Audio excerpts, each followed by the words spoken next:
Hello বন্ধুরা, good evening সবাইকে। কেমন আছো তোমরা সবাই? আমিও ভালো আছি। আমি নিপু চলে এসেছি আবার একটা নতুন ব্লগ ভিডিও নিয়ে। তো আজকে হচ্ছে হঠাৎ করে বাপের বাড়ি যাওয়ার মানে এসে হলো। তো এই যে আমার বড় সাজেগুজে রেডি হয়ে গেছে, আমিও সাজেগুজে রেডি হয়েছি। আমার তো বাপের বাড়ির পাশেই আর যাচ্ছি, তার মধ্যে আমরা রাতে কোনো সাজাগুজা কিছুই না, শুধু জাস্ট খালি নাইটি পরেছিলাম, চুড়িদার করছি। তো চলো কন্টিনিউ ভিডিওটা দেখতে থাকো। আর আজকে মানে ওখানে যাওয়ার একটাই কারণ যে হচ্ছে এসে আমার দিদি আসছে আজকে ভোট দেওয়ার জন্য। রশি ছিঁড়ে পড়ে গেছে, ওটা এখানে আছে নাকি দেখো।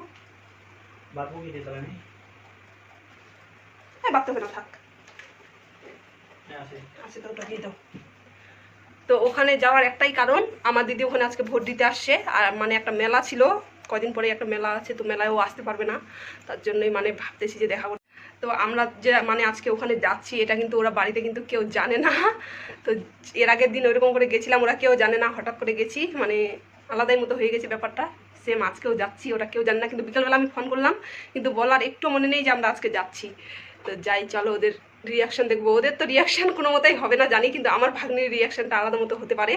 তো চলো দেখতে থাকো, ওটাই আজকে রিয়াকশান দেখবো কেমন করে ওর মেশোকে দেখলেই। আর আমার থেকে ওর মেশোকে বেশি ভালোবাসে, মেশো পাগলে আর কি যাকে বলে। তো চলো দেখতে থাকো। তো ফাইনালি আমরা চলে আসলাম বাড়িতে। এখন আমার ভাগ্নির আমরা রিয়াকশান দেখবো। মোটর সাইকেলের শব্দ তো পায়ে গেছে, জানি না কেমন করবে।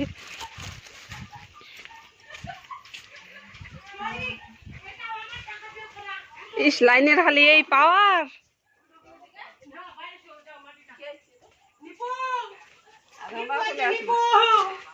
তোমরা আসছেন নাকি? বের আসবো না, আসবে না কেন?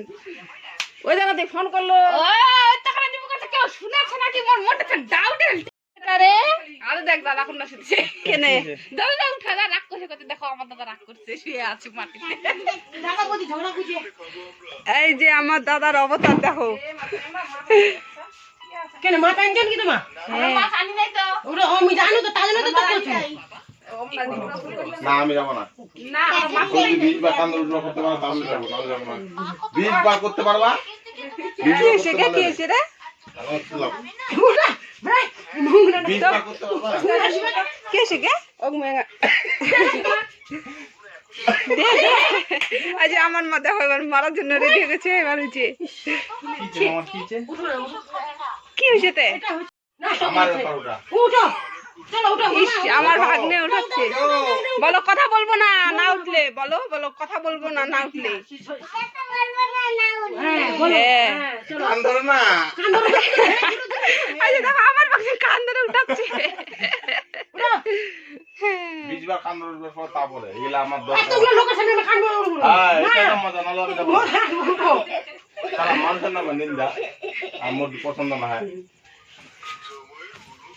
নিজের পাতা সন্ধ্যাবাতি না দেখি এলা নখরা না গাই না। নিজের পাতার ঘাওড়া দেখি মানুষের পাতা ঘাও কেন দেখে যাবে? হ্যাঁ হ্যাঁ নি দেখো আমি চল। তো বাড়িতে আসে হাগনা পায় আর এই যে ফলাফলের ঘুগনি খেতে বসে গেছি। আরো বেচি না আমার নাম। তো ফাইনালি মানে এত সবাই গল্পে ব্যস্ত হয়ে গেছি, এত গল্পে ব্যস্ত হয়ে গেছি যে আমি ব্লগ বানানোরই মনে পাইনি। তো এখন শেষের দিকে দেখাচ্ছি যে সবারই খাওয়া দাওয়া শেষের দিকে। এই যে আমার বৌদিও খাচ্ছে, এই যে আমিও খাচ্ছি। আমি নিচ্ছি হচ্ছে মাছের মাথা, তাও আবার খাচ্ছি বাটির মধ্যে, অল্প ভাত নিয়ে বসছি তার জন্য। এই যে মাছ ভাজাটা আমরা দোকান খোলাবে, আমরা সন্ধ্যাবেলা তো আমার ভোটটা দিলাম। আমার মা, আমার দিদি খাওয়া দাওয়া কেমন হচ্ছে? খুব ভালো। সেই আমি তরকারিটা নিবু রান্না করছি একদম। আমি রান্না করছি আজকের তরকারিটা সজনা আলু আর মাছ, পাঙ্গাস মাছ দিয়ে তরকারি। এই ভোটটা দিছু একবার, খাওয়া দাওয়া শেষের দিকে। মই দিছু। তো ঠিক আছে, আজকের ভিডিওটা এখান থেকে। ভিডিওটি ভালো লেগে থাকলে অবশ্যই লাইক কমেন্ট শেয়ার করবে, চ্যানেলটাকে সাবস্ক্রাইব করতে হবে। আরে দেখো আমার দাদার অবতার দেখো। Bye bye bye. এই যে আমার বাবা খাওয়া দাওয়া উঠে গেছে, খাওয়া দাওয়া করে বাই বাই। এ হে লাইট মারিস না। বাই বাই, গুড নাইট সবাইকে। কালকে ভালো মতো ব্লগ আসবে। আজকের ব্লগটা মানে আজকেই আসলাম তো, বাই। তো মানে আর কি এতই ব্যস্ত হয়ে গেছি গল্প করতে, তো না কেউ বিশ্বাস করবে না। সন্ধ্যার সময় রান্না চাপাইছি, একটা তরকারি ভাত আমরা রান্না করতে করতে 10:30 বাজিয়ে দিছি। আমার মার কাছ থেকে তো লাস্টে আমরা বকাই খাইলাম। তো ঠিক আছে, বাই বাই মোবাইলটা সবাইকে। দেখেছো তো ভালো লাগেছে।